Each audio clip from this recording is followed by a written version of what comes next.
Buenos días, ya vamos a comenzar la presentación. Vamos a dar un poco de tiempo, siempre la gente tarda un poquito en acceder.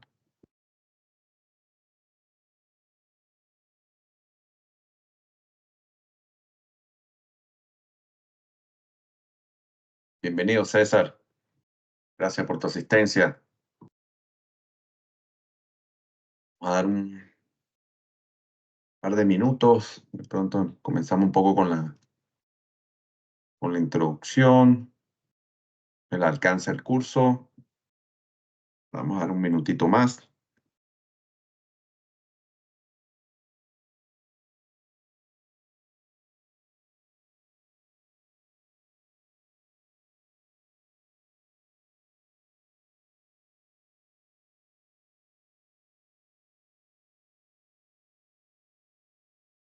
Hola Luis, buen día, bienvenido. Vamos a dar un minutito más. Vamos hablando un poco de del alcance del curso, especialmente como para dar tiempo antes de llegar al jugo. Pero bueno, es un curso bien interesante el que vamos a mirar hoy.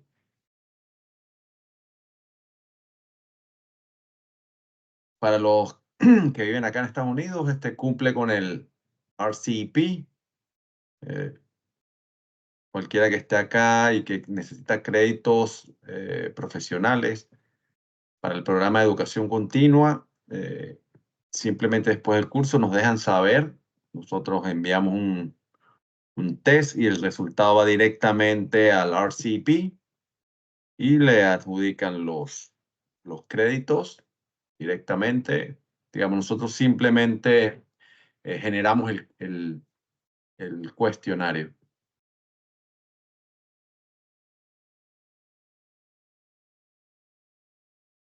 El propósito y los objetivos de aprendizaje de este curso, como lo vieron, es parte de lo que es el diseño de la fibra.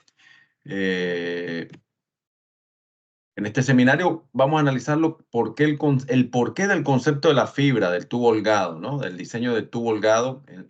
Es la solución ideal para los sistemas de cable fibra óptica aéreos. Y luego les doy un poquito de background sobre eso. Al hacerlo aprenderemos la importancia del exceso de la longitud de fibra y también aprenderemos sobre su fuente o su origen y el efecto del periodo y la fase de estos elementos. También conoceremos el rango esperado de EFL en los cables de fibra óptica modernos y exploraremos conceptos de diseño alternativo.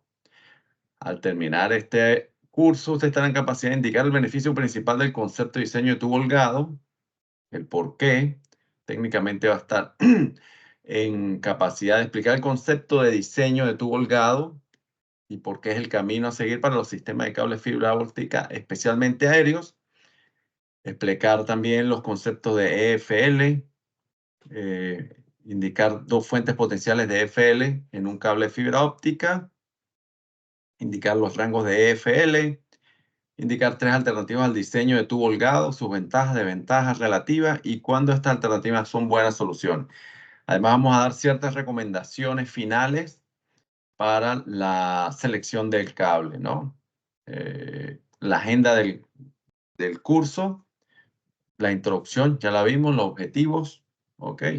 Y bueno, respetando a los asistentes que entraron puntualmente, vamos a dar inicio al curso.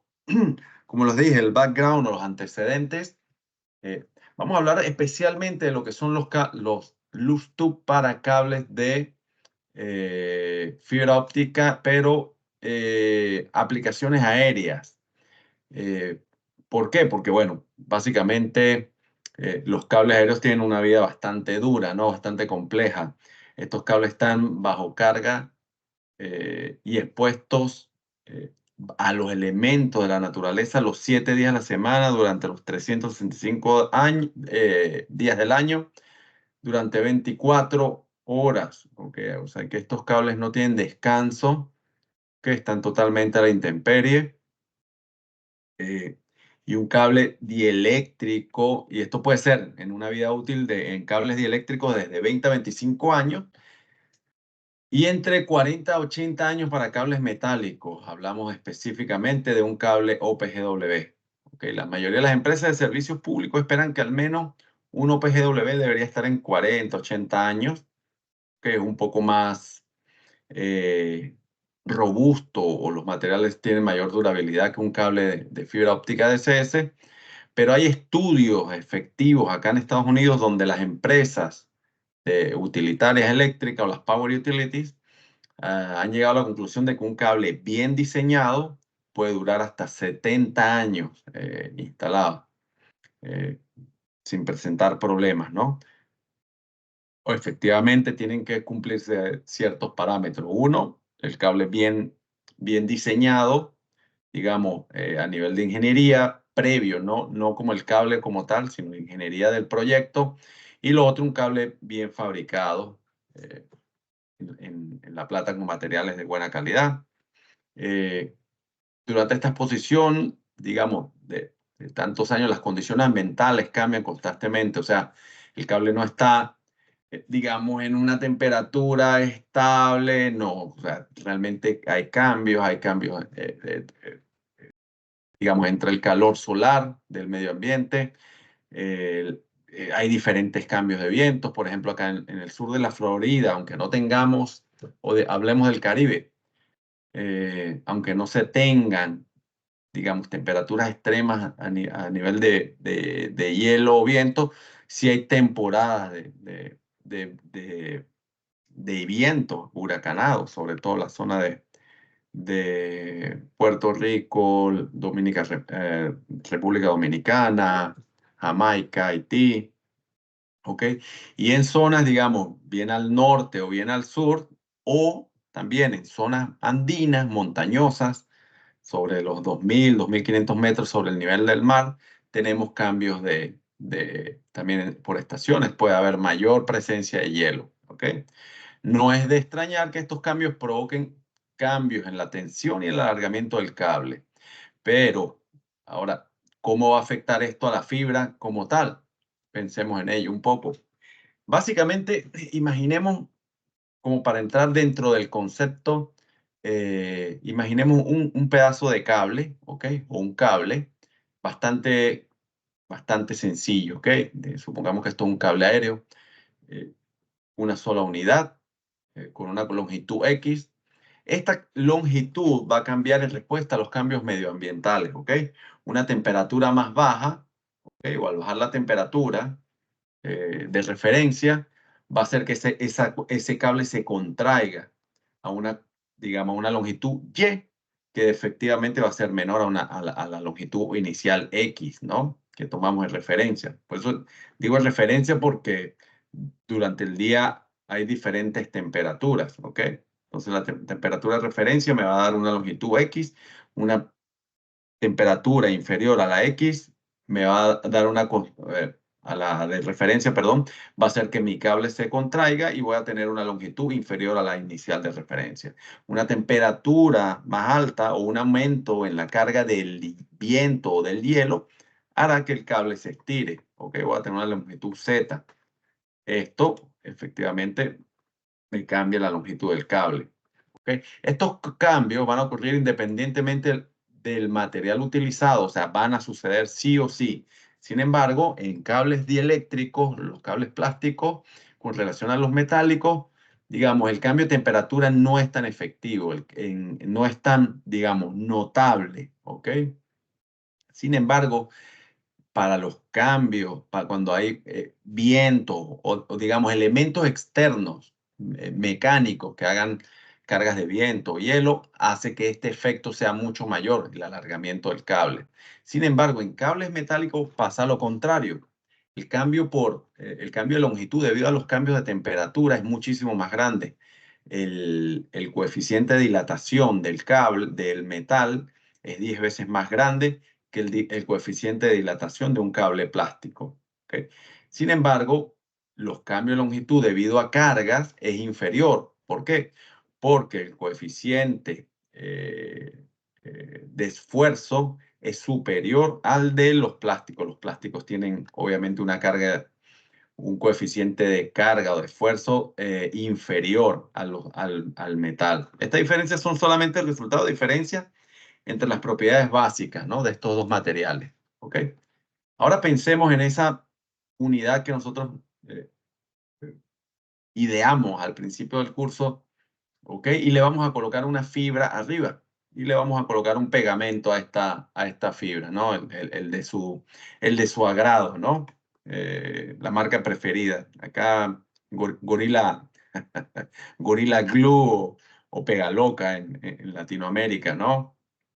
Ahora, ¿qué pasaría si estos dos elementos que están pegados están sometidos a cambios de temperatura y carga?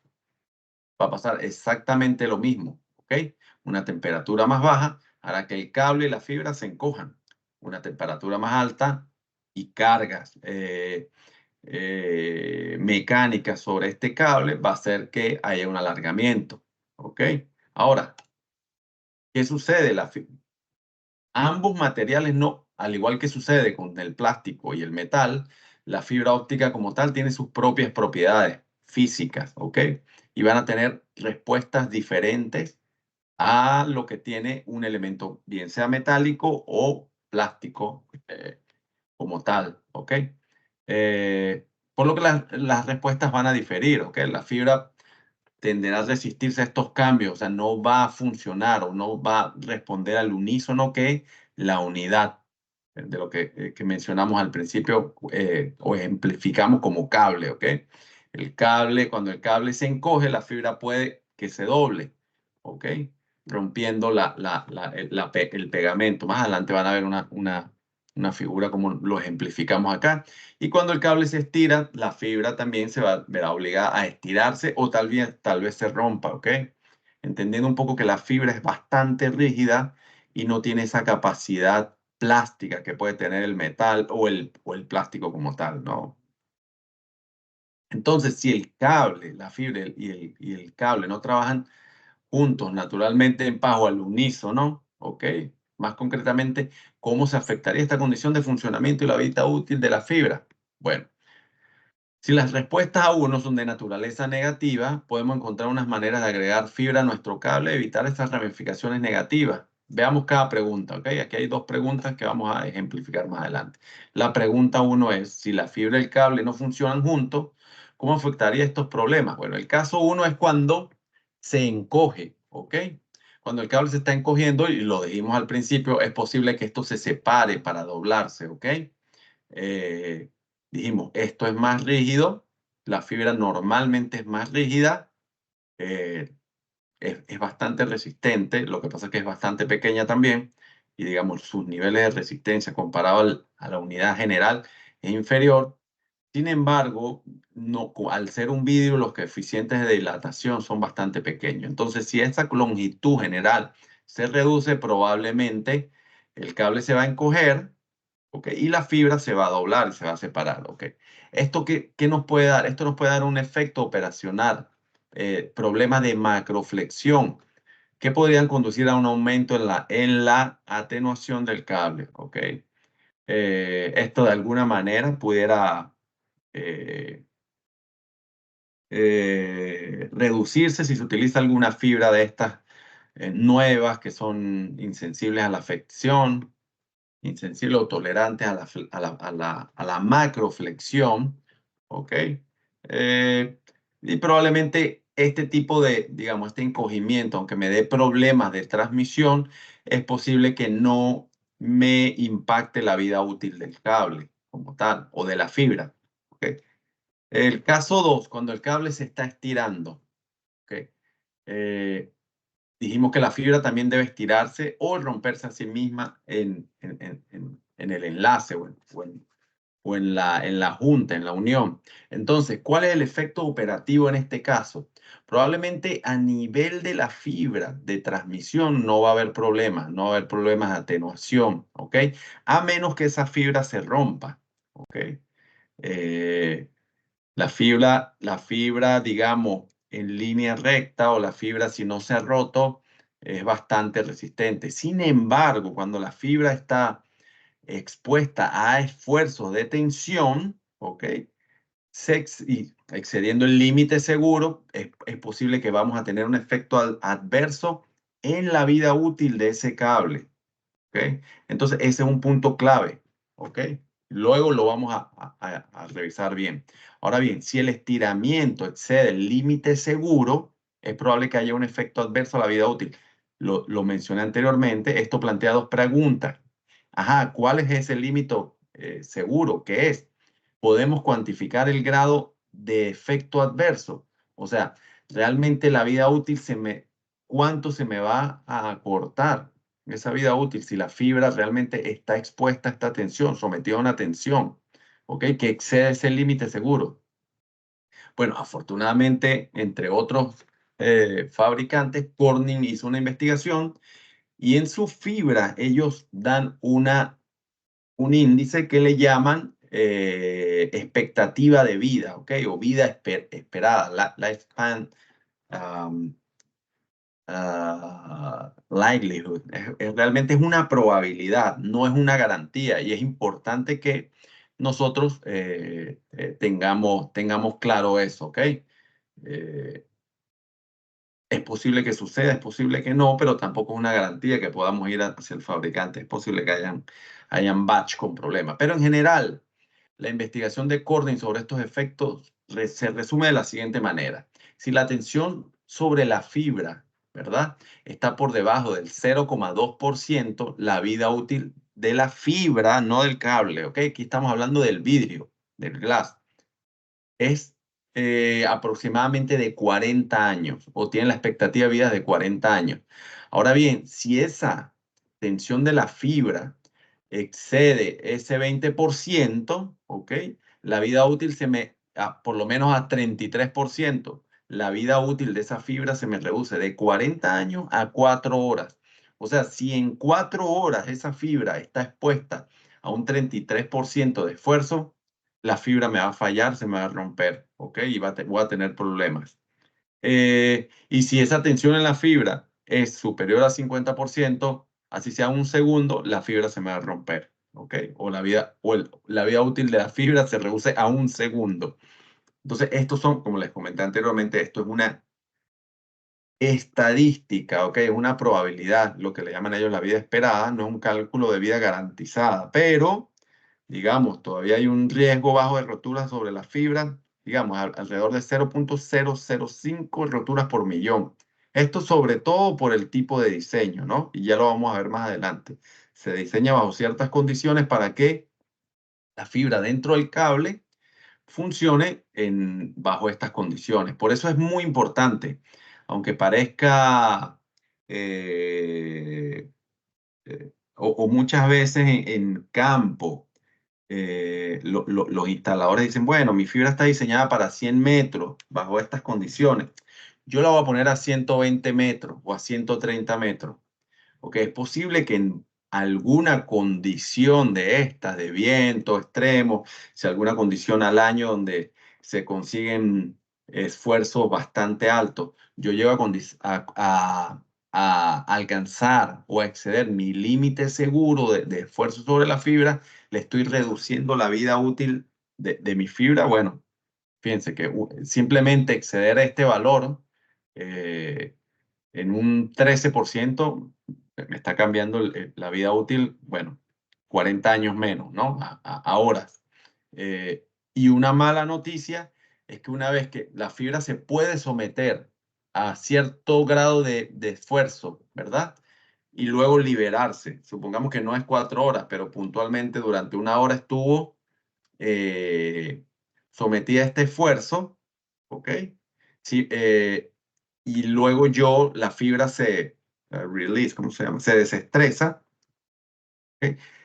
Esa vida útil no es que si yo me devuelvo a este punto ya vuelvo a estar en 40 años. No, ya ese daño ocurrió. O sea, no debería suceder nunca, bajo ninguna circunstancia, que se logren estos niveles de esfuerzo o se alcancen estos niveles de esfuerzo porque le estoy eh, quitando la vida útil de la fibra, ¿no? Eh, como lo mencioné anteriormente, Corning es uno de los que ha hecho este tipo de desarrollo, pero digamos en general, o es el que nosotros conocemos, pero en general otros fabricantes tienen datos bastante parecidos, ¿ok? Ahora recordemos que teníamos dos preguntas sobre el efecto de la tensión de nuestra fibra. Ahora, ¿cuál es el límite seguro para la fibra, ¿no? Para el esfuerzo. Acá se me quedó esto realmente es esfuerzo. Bueno, suponiendo que queremos una vida útil de 40 años o más, entonces el máximo esfuerzo sobre la fibra o nuestro límite seguro debe ser por debajo de 0,20%. Si se desea una vida más baja, se deben utilizar valores por debajo, se logra interpolar. Es probable que si ustedes requieren, podamos nosotros conseguir esta fórmula y puedan ustedes estimar en su ingeniería de campo estos valores, ¿ok? Ahora, ¿podemos cuantificar el grado de efecto adverso? La respuesta es, bueno, sí se puede predecir la reducción esperada en la vida útil para cualquier nivel de tensión en una fibra que esté por debajo del 0% o del 0,2%. Y además también se puede traducir la tensión del cable en la tensión de la fibra, ¿ok? Y eso lo vamos a ver más adelante. Se puede predecir la pérdida de vida útil óptica, ¿ok? Ahora, los cambios en el alargamiento del cable, ¿ok? Ahora, remontémonos en tu memoria para recordar esta pregunta. Si las respuestas a uno, los efectos de la tensión o compresión en la fibra son de naturaleza negativa, ¿ok? Podemos encontrar una manera de agregar a la fibra de nuestro cable, evitar ramificaciones negativas. Definitivamente la respuesta es sí se puede. Ahora, ¿cómo podemos nosotros, digamos, reducir estos problemas que se veían, perdón, anteriormente bajo este sistema, que la fibra está pegada o adosada en el cable, ¿ok? Como un ejemplo, eh, ¿cómo podemos reducir todos esos efectos adversos? Bueno, a través del milagro del concepto de tubos holgados, que lo vamos a ver más adelante, ¿ok? Y vamos a ver que el principal beneficio del tubo holgado es proteger la fibra de estos esfuerzos de tensión. Ahora, veamos cómo funciona esto, ¿ok? ¿Cómo es el diseño del tubo holgado? Supongamos nuevamente, digamos, esto normalmente el tubo, y ustedes lo saben, ¿no? El loose tube va por dentro. Simplemente esto es a modo de ejemplo, ¿no? Para ver cómo funciona un sistema cable loose tube. ¿Ok? Ahora vamos a agregar esta misma fibra, pero en lugar de pegarlo, la vamos a colocar en nuestro cable dentro de un tubo loose, ¿ok? O tubo holgado, ¿ok? Va a ir esta fibra, digamos, para contrarrestar los efectos adversos, se va a colocar de manera sinusoidal, ¿ok? Digamos, en un corte longitudinal, como se puede ver acá. Y luego lo pegamos al cable. Llamaremos a esto un diseño de tubo holgado, ¿ok? Ahora, ¿qué pasa con las mismas características que vimos al principio? Si nosotros, ¿ok? Volvemos a someter el cable a las características de temperaturas bajas y el cable reduce su longitud, ¿verdad? Lo que vamos a ver es que el cable o la fibra dentro del loose tube va también a acortar su periodo. ¿Qué quiere decir eso? Bueno, que si yo comparo con la longitud de un ciclo, ¿ok? Del sinusoide que estoy describiendo acá con el original, se va a cortar. Sin embargo, la fibra no se va a ver esforzada, ¿ok? Entonces, el periodo de la fibra se acorta y las fibras se van a amontonar un poco, ¿ok? Caso contrario pasa cuando la fibra se estira por las características que vimos anteriormente. Esa fibra aumenta alarga el periodo, ¿ok? Quiere decir que el sinusoide, ¿ok? O la forma sinusoidal se va aplanando un poco, manteniendo la fibra segura. Ahora bien, es importante que esto nos puede ayudar también con un problema que sucede y que lo voy a explicar muy rápido acá, que es el tema de la macroflexión.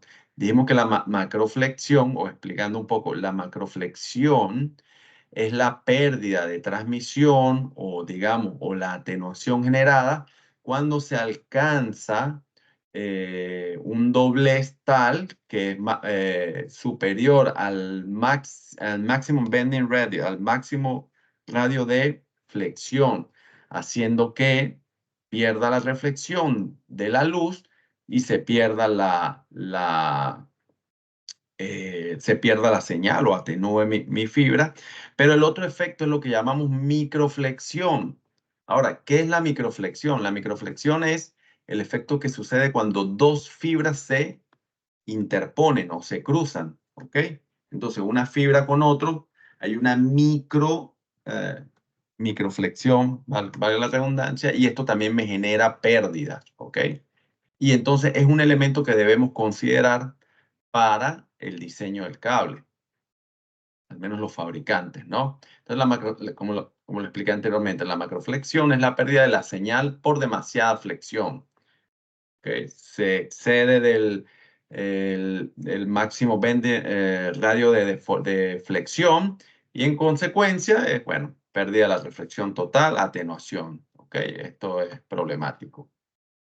La microflexión, volviendo a explicar un poco, es cuando se me cruzan dos fibras dentro y sucede esto hay una hendidura resultante que impide la transmisión de luz en ambas fibras y ambas fibras van a tener pérdida. Y esto puede suceder, más adelante lo vamos a ver, por problemas también en la fabricación, por problemas también en exceder el máximo llenado del tubo, pero lo vamos a ver un poco más en detalle.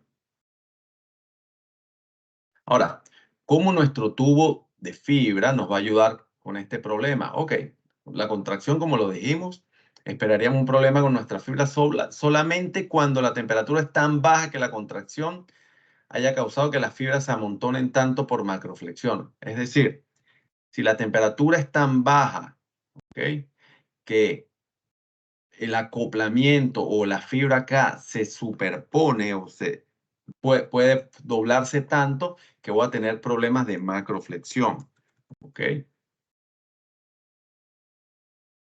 Además, nuestro cable simple tiene solo una fibra, ¿ok? Nosotros en este ejemplo que estamos utilizando como ejemplo, una sola fibra en el tubo, pero ¿qué sucede si nosotros añadimos una fibra adicional? Ok, también voy a entrar en que ese aglomeramiento de la fibra, ok, por la contracción, ok, me puede dar problemas de microflexión también en el cable, ok. Eh, los cables de hoy en día suelen estar diseñados de manera tal que pudieran trabajar sin problemas por debajo de -40 o hasta o por arriba, perdón, de -40 °C, que son -40 Fahrenheit, ¿ok?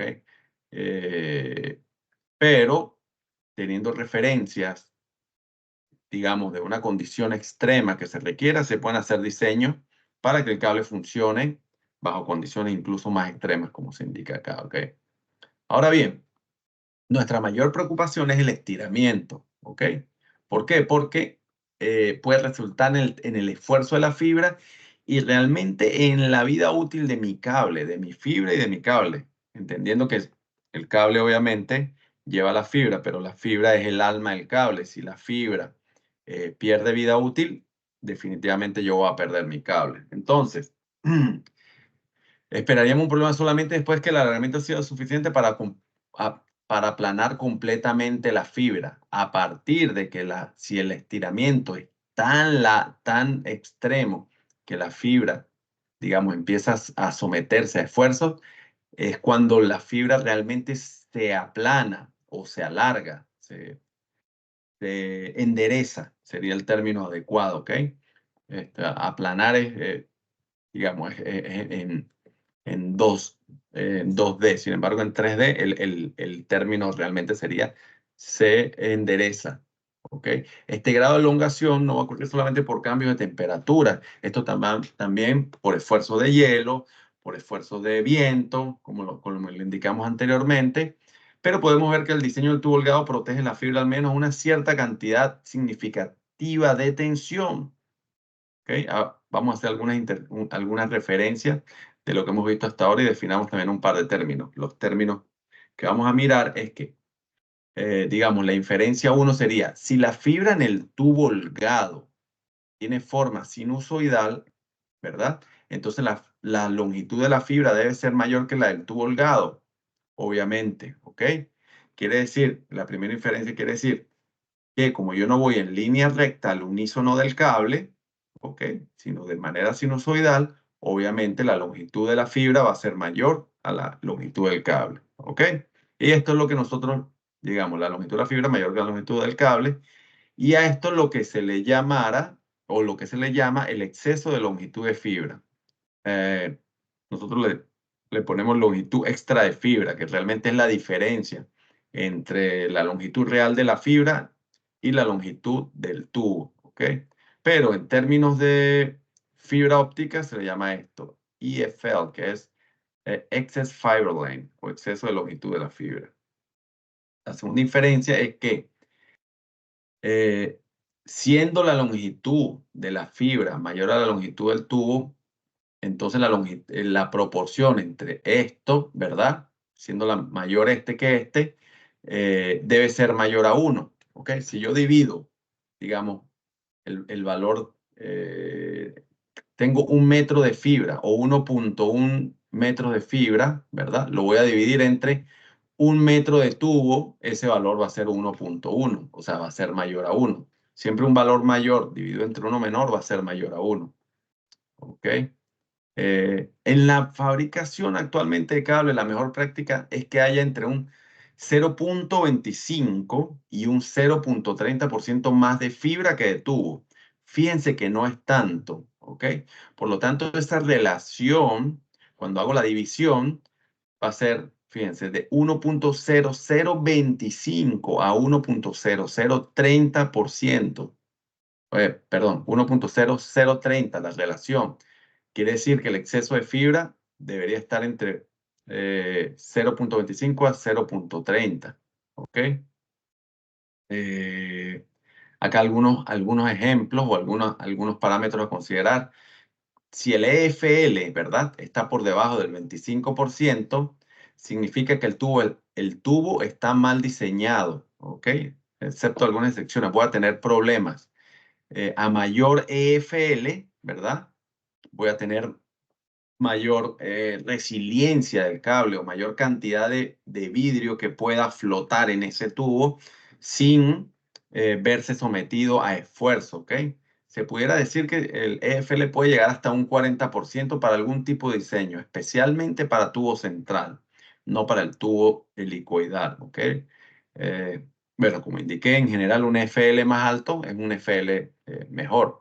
Ahora, una tercera inferencia, si la fibra no experimenta, ¿verdad?, tensión, sino hasta que se haya aplanado por completo o se haya enderezado por completo, ¿verdad? Quiere decir que el tubo se estiró tanto hasta que esa relación alcanzó igual a 1, ¿ok? Entonces, fíjense, viene este concepto. Hay un espacio, ¿ok?, entre el momento en que se aplica la tensión del cable, digamos el momento cero, ahí empiezo a aplicar el esfuerzo del cable, ¿ok?, y el momento en que la fibra alcanza a enderezarse, ¿ok? Ese es un intervalo de, digamos, de esfuerzo, no de tiempo, ¿no? Estamos hablando acá de esfuerzo. Un intervalo de esfuerzo que nosotros le vamos a llamar el margen de deformación cero, ¿ok? Se me deforma el cable, pero la fibra no se me va a deformar, ¿ok? Zero fiber strain margin, es lo que en inglés sería como el margen de deformación cero de la fibra. Se deforma el cable, mas no se deforma la fibra, ¿ok? Y es lo que, bueno, lo que se conoce como ZFSM, que es la diferencia entre el momento en que el cable experimenta la tensión, ¿ok?, y el momento entre que las fibras lo hacen. Esto se mide en unidad de fuerza, ¿ok? Ahí tengo yo el margen.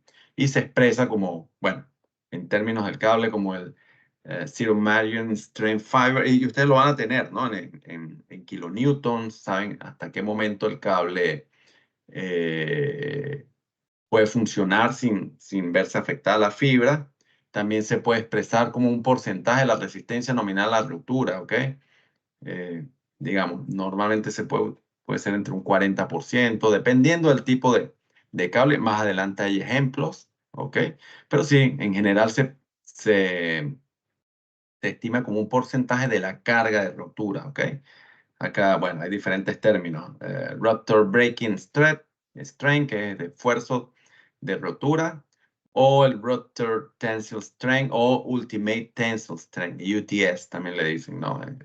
Básicamente es lo mismo, cambia solamente la manera de indicarlo, pero digamos, para el entendimiento es la carga donde el cable se me rompería, ¿ok? Y ese zero fiber strain margin va a ser un porcentaje de esa carga de rotura, ¿ok? Los cables van a mantener siempre, bueno, como lo estamos diciendo, un zero fiber strain margin dependiendo del tipo de diseño. Vamos a dar pautas más adelante. La inferencia número 4 es para que la fibra tenga una buena forma sinusoidal, el tubo debe ser lo suficientemente grande. ¿Ok? Si ponemos, acá digamos el ejemplo inicial que colocamos fue de una sola fibra, pero si ponemos más de una fibra en un tubo, entonces debe haber suficiente espacio para que todas las fibras tengan una forma sinusoidal unísona. ¿Ok? O sea, todas las fibras deberían ir en la misma forma para que no haya cruzamiento. ¿Ok? Fue lo que indicamos, evitar la microflexión. Por lo tanto, ¿ok? Decimos que hay un factor de llenado máximo aceptable para un tamaño dado interno de tubo. Si ese valor de llenado del tubo, ¿ok? ¿Qué considera? Considera el número de fibras, considera también esa longitud del sinusoide, ¿vale? De la forma. Eso es, digamos, está predeterminado a que sea un valor, digamos, acá nosotros no lo vamos a indicar, pero cada fabricante tiene su valor, ¿ok? Si se excede ese valor de llenado, si yo pongo más fibra, ¿ok? En un tubo que la adecuada, también voy a tener problemas, ¿ok? De microflexión especialmente. Tengo menos espacio, eh, también se me va a doblar la fibra aún más. Digamos, todo esto tiene que estar bajo un diseño previo del fabricante para evitar que hayan problemas de macro y de microflexión. Pasa también que si no, esto se logra con lo que se llama la coordinación de las fibras cuando estamos rellenando el loose tube. Si hay una buena coordinación de esa fibra interna dentro del loose tube, yo evito estos problemas. ¿Ok? Nuestras inferencias nos llevan a otras preguntas más. ¿Ok? La primera pregunta sería, ¿realmente el 0.25% de EFL es suficiente en el mundo real? ¿O realmente se debe hacer algo mejor? Imagínense, si yo tengo 100 metros de fibra, ¿verdad? Perdón, de cable o de loose tube, voy a tener 100.0025 metros de fibra. O sea, es bastante pequeño, ¿ok? Ese exceso de fibra. Eh, y la pregunta uno es, bueno, ¿se puede mejorar? Más adelante vamos a dar respuesta a estas preguntas. La segunda pregunta sería, ¿qué pasa si ponemos más de una fibra en un tubo, pero los sinusoides no son los mismos? O sea, no hay una buena coordinación de fibra. También lo vamos a ver. Y después, ¿qué pasa si necesitamos más de 12 fibras en un tubo? ¿Ok? Ahora vamos a responder cada una de esas preguntas. ¿Ok? La pregunta 1. ¿Realmente ese 0.25, 0.30% de fibra es suficiente en el mundo real? Definitivamente va a depender del tipo de cable y de la aplicación. Digamos, para un cable dieléctrico que va a ser en un de tubo central y que cable no va a ir dentro de un ducto, va tendido, es prácticamente lo que se llama un cable estático. El cable simplemente va a estar en movimiento en el proceso de tendido. Pero una vez que ese cable ya está tendido, el cable no tiene esfuerzos adicionales, no va a tener problemas, no tendría ningún problema, ese 0.25 va a ser suficiente, ¿ok?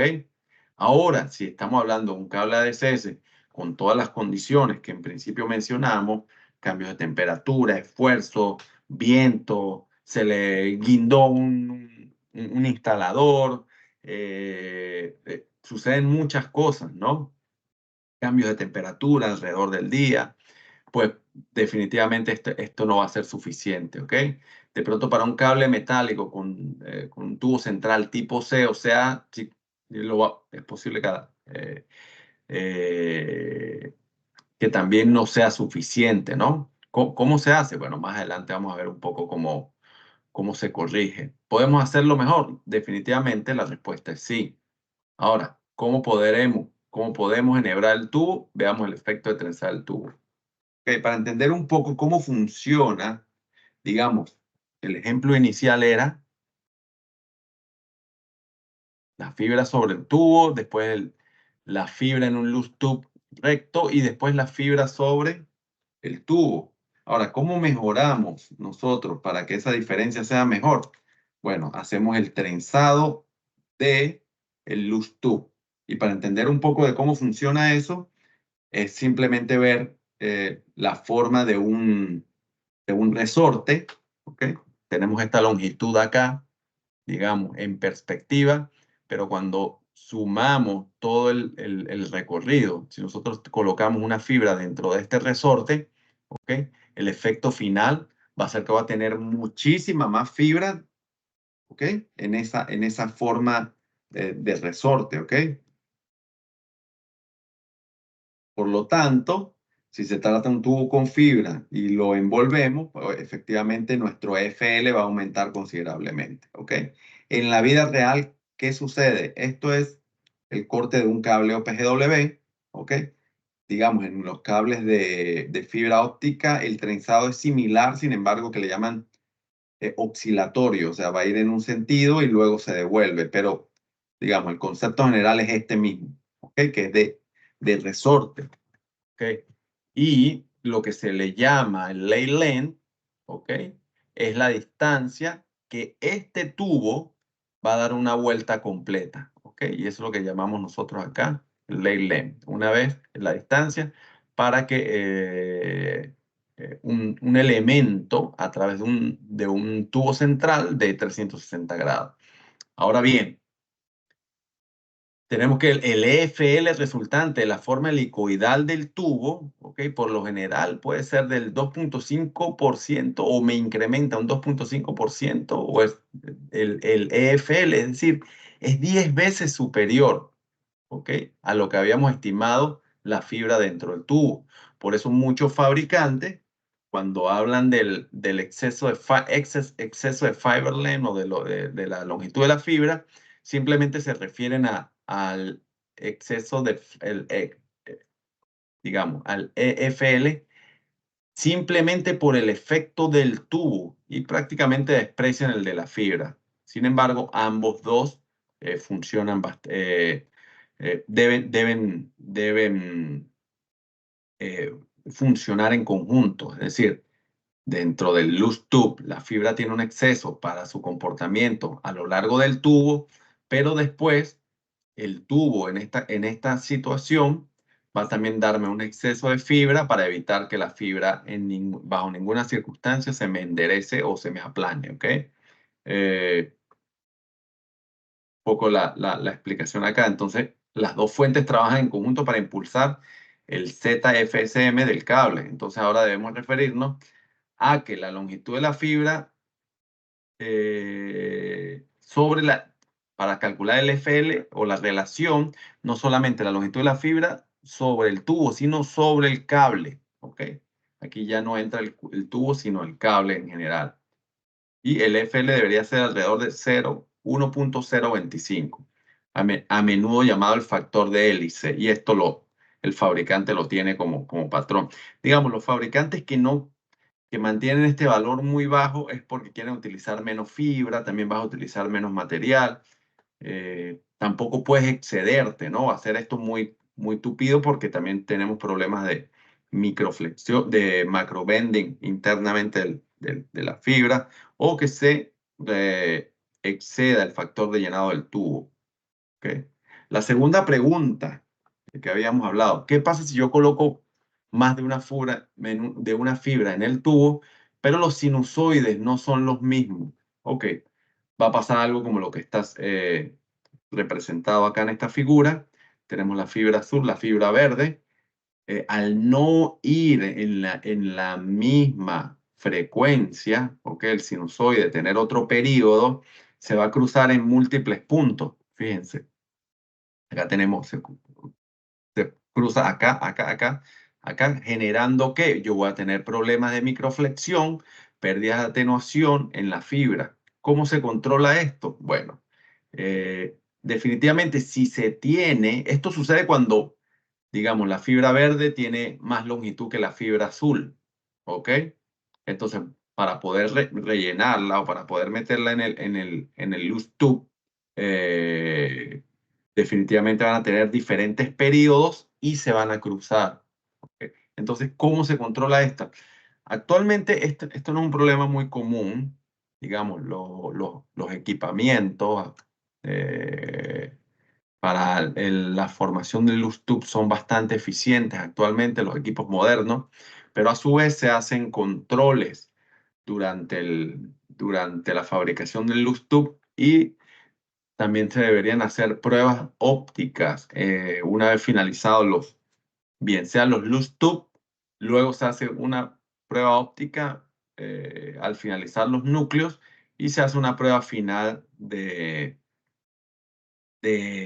atenuación y de características ópticas al finalizar el cable. ¿Ok? Esto puede dar problemas, ¿no? Si realmente no están bien coordinadas las fibras. Pero, digamos, se deja una trazabilidad también en las digamos, en un sistema de calidad debería tener la trazabilidad también de la cantidad de fibra utilizada para un cable y se pudiera detectar eventualmente si hay algún problema de calidad donde hubo la falla, ¿no? Porque, digamos, son eficientes los sistemas, pero no son infalibles tampoco, ¿no? La tercera pregunta sería, ajá, ¿y qué pasa si necesitamos más de 12 fibras en un tubo, en un loose tube? Eh, Actualmente hay fibras que son tolerantes al doblado. Hay fibras también que tienen el núcleo un poco más pequeño. Eh, pero algunos de los problemas más cotidianos es sobre todo en la nomenclatura de esas fibras o la identificación. ¿Ok? Nosotros vamos a presentar acá dos posibilidades. ¿Ok? Si nosotros sobre todo en tubos centrales, en diseños de tubo central o PGW de tubo central, donde se pueden alcanzar desde 48 hasta 96 fibras. Imagínense ustedes para identificar esa cantidad de colores. La fibra habitualmente o el código de color va en pares de 12. ¿Ok? Entonces, digamos, para el primer grupo de fibras del 1 al 12 se utiliza la nomenclatura estándar, ¿ok? Que es blue, orange, green, brown, red, eh, black, creo que es. Bueno, sigue hasta el 12. Para las fibras adicionales, ¿ok? Va a llevar el mismo color estándar, pero va a llevar un anillo de color negro. Para las fibras de 25 a 36, colores estándar, pero doble anillo y bueno, así sucesivamente, triple anillo, cuatro anillos. Ahora bien, ustedes preguntarán, ajá, y en la fibra negra, porque siempre va una fibra de color negro, ¿cómo se identifica? Porque el anillo negro obviamente no se va a ver, no va a resaltar. Bueno, en la vida, en the real world, se utiliza esa fibra, se deja de color natural, no se colorea, pero se identifica con los anillos y ya digamos, el instalador lo puede ver cuando agarra los grupos. Sin embargo, hay otro sistema, ¿no? El sistema de bandas o de binders, que se le llama. Y es que se le coloca un elemento para agrupar adicional, ¿ok? al número de fibra. Entonces, por ejemplo, y se utiliza también, perdón, la misma nomenclatura de color estándar. Ok, entonces la fibra del 1 al 12 lleva un binder de color verde. Perdón, de blue orange sería la primera azul, la segunda verde y así sucesivamente. Ahora bien, digamos, puede ser un problema también cuando estoy colocando tantas fibras, si ese binder como lo coloca acá, cinturón y tirantes, me empieza puede dar problemas de descoordinación, ¿ok? Entonces, este es un sistema que se utiliza, por lo menos hasta 144 funciona bastante bien, ¿ok? A partir de allí, bueno, ya puede dar problemas. Un ejemplo de eso es como se indica acá, ¿no? Fíjense acá allí, es como el cross section. Acá está si ven acá, el, el binder de color verde. Fíjense, acá también está, acá se utiliza la doble nomenclatura.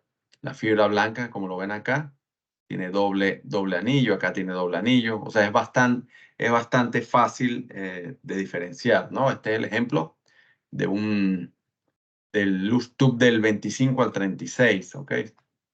Blue, orange, green, exacto. Sería el tercer loose tube. Y acá se hace un doble, digamos, se utiliza el doble código, ¿no? El color verde del binder y la nomenclatura. La nomenclatura sola puede funcionar, sin embargo, es medio complejo, ¿no? Un poco para el instalador sobre todo, ¿ok? Y lo otro es que, bueno, el fabricante debería garantizar que este grupo de hilos va a funcionar, moverse libremente para evitar lo que indicamos anteriormente, ¿no?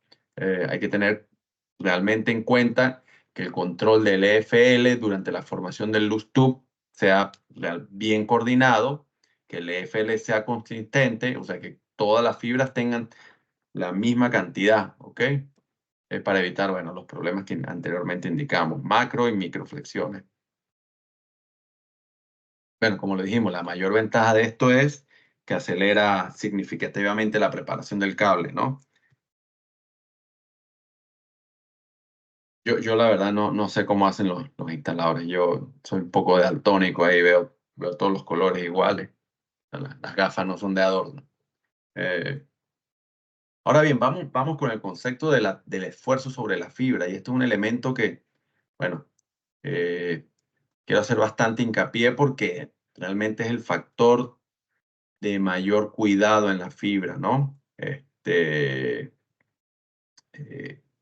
Realmente por eso colocamos acá, revisar la tensión de tu fibra, ¿no? A la instalación. Entonces, como hice la presentación, a estas alturas ustedes se estarán preguntando, ¿tengo que preocuparme por incluir detalles como la cantidad de FL, el factor de llenado de altura, la longitud del tendido en mis especificaciones? No, definitivamente no. Esto es más que todo como para ustedes que de pronto en una inspección en una inspección en fábrica pueden hacer esta confirmación con su proveedor. Este, digamos, a nivel de diseño pueden verificar que esto se esté cumpliendo. Sin embargo, sí se debe prestar bastante atención a que la especificación tenga estos detalles, ¿ok? Ah, Básicamente esto es el Zero Fiber Strain Margin y esto debería coincidir con el Maximum Rated Design Tension, ¿ok? O el MRCL, esto básicamente es lo mismo, el MRDT es el mismo que el MRCL. Estos valores deben mostrarse en la hoja de datos garantizados, ¿ok? Y siempre cumplir con los elementos que vamos a indicar más adelante, ¿ok? Las recomendaciones para el MRCL o el MRDT eh, un poquito vamos a definirlo, ¿ok? El MRCL es la carga nominal máxima del cable. Es el término utilizado para la tensión máxima que experimenta el cable ADS en condiciones de carga, viento y hielo más alta. ¿Ok? Más arriba de esto no debería funcionar el cable, ¿ok? Y esto básicamente viene de la norma IEEE 1222, ¿ok? El MRDT es prácticamente lo mismo, es la tensión nominal máxima de diseño, ¿ok? sobre este valor no debería funcionar el cable. No es que el cable se va a dañar a la primera, ¿no? Pero, digamos, yo debería garantizar que mi everyday stress del cable o la carga de, de- de instalación del cable sin condiciones debería estar por debajo de este valor, ¿no? Y en un caso extremo alcanzarlo, pero no sobrepasarlo, ¿ok? Estos términos, como lo indiqué anteriormente, prácticamente significan lo mismo, ¿ok? Y es la tensión más alta la que se diseña, ¿ok? Eh, Bajo las condiciones críticas, el cable, no, como lo dije, no debería exceder este valor, ¿ok? Porque esto es lo que me va a garantizar que la fibra no se va a estresar, ¿ok? Eh, como lo indiqué anteriormente, las recomendaciones para estos límites en ADSS debe tener cero tensión de fibra en condiciones diarias. O sea, sin hielo, sin viento, o sea, cuando el cable está desinteresado, que sería mi condición cero. Y eso es lo que se da, digamos, cuando se levantan las tablas de Sag Tension Chart o las tablas de flechado, nosotros tenemos unas condiciones particulares que ustedes dicen, bueno, mira, yo voy a hacer mis condiciones, mi temperatura promedio es de, no sé, 25 grados centígrados, 30 grados centígrados y una velocidad cero. Bajo esas condiciones yo debería estar en este valor, ¿ok? El OPW prácticamente va a variar sobre el diseño, ¿no? De lo que queremos, ¿no? Si hablamos, por ejemplo, eh, de tubo holgado de acero inoxidable, ¿ok? Que esto sería estos son de tubo central de acero inoxidable. Fíjense, como el loose tube va en el centro, no tiene la forma sinusoidal o digamos, o de helix, eh, realmente mi valor de Zero Fiber Strain Margin debería estar cerca del 30% de la carga de rotura. Fíjense, es un cable que tiene menos tolerancia a la tensión o a la deformación, ¿ok? Hay algunos, digamos, instaladores o utilities que hablan que este valor para este tipo de cable debería estar por el 20% del diseño y eso está bien, está mejor. Digamos, acá estamos hablando como la condición más alta que idealmente se pudiera instalar el cable, ¿ok? Cuando el tubo, ¿verdad? Es de tubo central con tubo plástico en el medio, que sí lleva la forma sinusoidal, perdón, helix, este cable se puede instalar por lo menos a un 50% del rupture breaking strength o 40% he visto también, está bastante bien. Y en el cable, como el ejemplo que dimos anteriormente, que era como el corte, donde el loose tube va por afuera, con esta forma, que es el que nosotros llamamos tipo S. ¿Ok? Yo pudiera incluso llegar hasta un 80% del Zero Fiber Strain. El cable me va a empezar a esforzarse a partir del 80% de la carga de rotura, ¿ok? Sin tener problemas. Como le dije, las recomendaciones para los límites, digamos, el Maximum Rated Design Tension, ¿ok? O la máxima carga de trabajo del ADSS, bueno, la mejor práctica es cero deformación de la fibra, ¿ok? Que el fabricante te diga que bajo esta condición la deformación de la fibra es cero, ¿ok? O, digamos, que la fibra puede esforzarse por debajo del 0.2, 0.3 ya estaría, digamos, en el límite superior, porque ya le estoy bajando, imagínense, de 40 a 20, 25 años, ¿no? Dependiendo de la característica. Por eso es tan importante que bajo ninguna circunstancia mi máxima carga de trabajo exceda este valor, ¿ok? Para mantener la vida útil del cable dentro de la vida útil esperada de la línea, ¿no? O de mi red, como quieran llamar. Ya por debajo del 40% es un problema, es una locura. Ah, bueno, un poco, esto es más para los OPGW. el tubo suelto central de acero inoxidable, se habla que la deformación debería estar entre un 0,20 al 0,60 digamos, la operación, ¿ok? Va a estar desde 0,20 a 0,60, ¿ok? En condiciones tradicionales.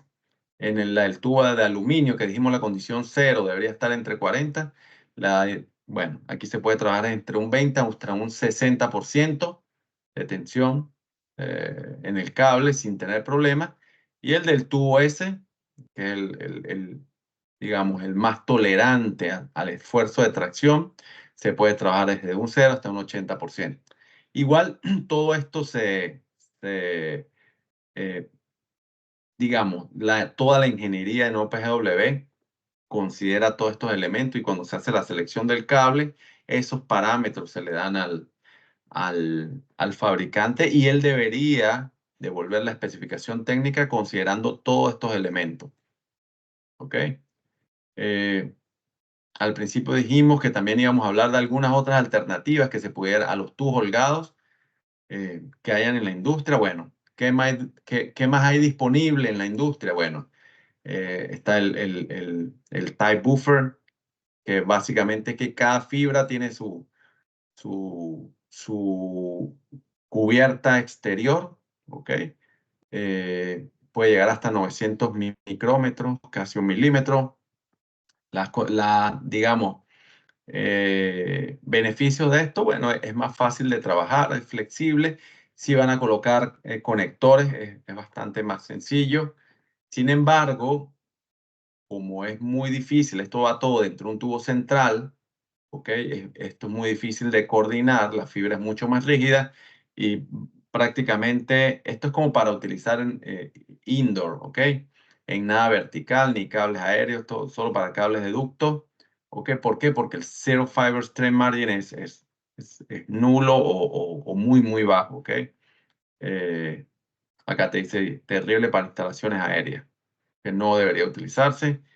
¿Qué otras alternativas hay en la industria? Bueno, también se hablan de los fibras eh, ribbon type, que básicamente está está el ribbon rígido, que digamos es el más antiguo, tiene como 30 años, 25 años esta tecnología, 20, 25 años. El ribbon, eh, digamos, definitivamente para soluciones de alta densidad como eh,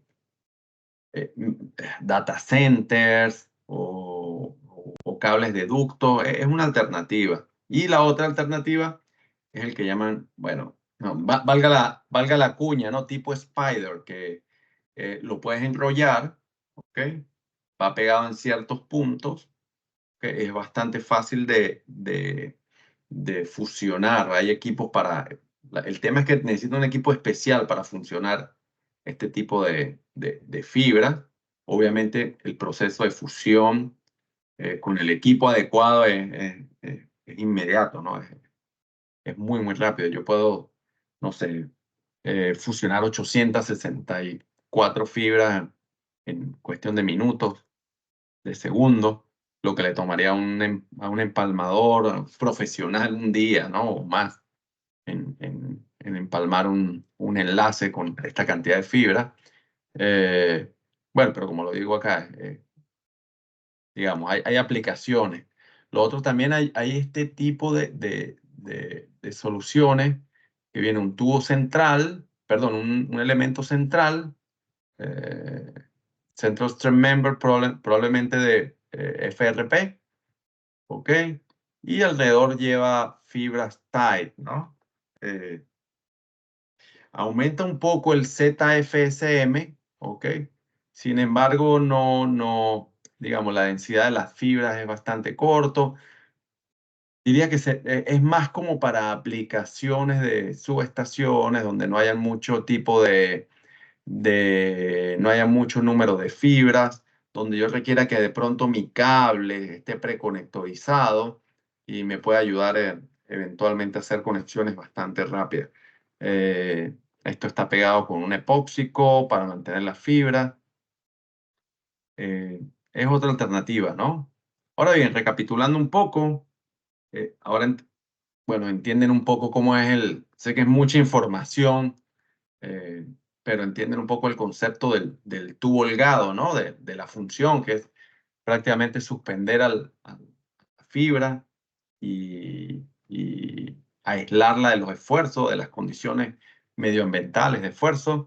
La relación entre la deformación de la fibra y la vida útil de la fibra como tal, ¿no? Es súper importante este concepto, ¿no? Yo no, digamos, ya lo hemos tocado en varios webinars, eh, pero es increíble, ¿no? Cómo una fibra mal seleccionada puede acortar la vida útil de una red, ¿no? Y en el tiempo, obviamente, vamos a tener problemas. También se aprendió un poco sobre la importancia del margen de formación de la fibra cero y de las pautas, ¿no? Cómo aplicarlas, ¿no? La importancia del maximum rated descent tension, que esto debe venir en la especificación técnica del fabricante. Nosotros, de hecho, la nomenclatura de nuestro cable viene con el nombre del cable, si es in air, si es in dock, y va a traer este valor, 5 kilonewtons o 10 kilonewtons. Básicamente ese valor nosotros lo ponemos porque ese es el, el- el máximo esfuerzo de funcionamiento, ¿no? Y lo queremos, digamos, se lo queremos gritar al cliente, ¿no? Para que no lo considere en sus selecciones. Y además de las pautas sobre lo que se debería especificar, ¿no? Dentro de la selección del cable. Y algunas alternativas al concepto de tubo. No sé si hay algunas preguntas que tengan bien hacer. Sé que mucha información, ¿no? No estoy seguro que tengan abierto el micrófono, pero pueden abrir la mano y creo que Alexis los puede habilitar, ¿no? Si hay alguna pregunta.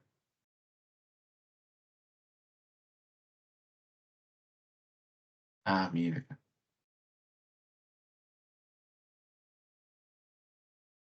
De todas maneras, el curso va a quedar en línea, igual la presentación, si la requieren, eh, por favor, nos la solicitan, se la hacemos llegar con todo gusto.